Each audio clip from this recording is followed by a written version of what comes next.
के पेट में दौड़ रहे हैं चूहे, मतलब आपको लगी है भूख पर घर में खाना बचा ही नहीं है।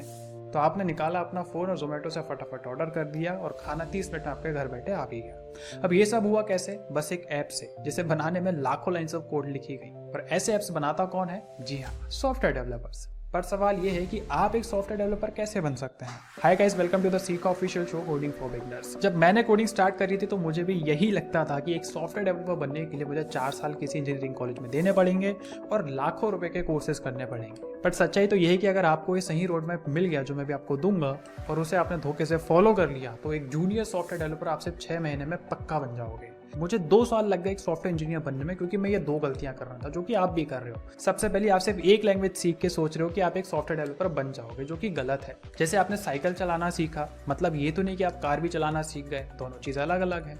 दूसरा, सिर्फ वीडियोस देखते रहना। देखो, कोडिंग वीडियोस देखने से डेवलपर आप नहीं बन जाते।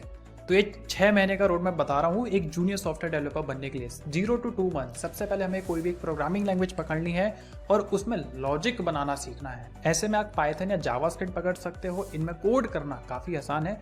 रटने पे फोकस बिल्कुल मत करना, बल्कि जितना ज्यादा कोड हो सके उतना करना। देन मंथ 2 to 4 अब यहाँ पे आपको डेवलपमेंट के लिए जो टूल्स यूज होते हैं उनके बारे में सीखना है, जैसे कि गिट और गिटहब। एंड एक ताबड़तोड़ सॉफ्टवेयर डेवलपर बनने के लिए आप फ्रेमवर्क्स भी सीख सकते हो, लाइक जेंगो या फिर रिएक्ट। इससे आप बहुत जल्दी कोई भी वेबसाइट बना पाओगे। फिर 4 to 6 मंथ अब यहाँ पे आपको प्रोजेक्ट्स और पोर्टफोलियो पे ध्यान देना है।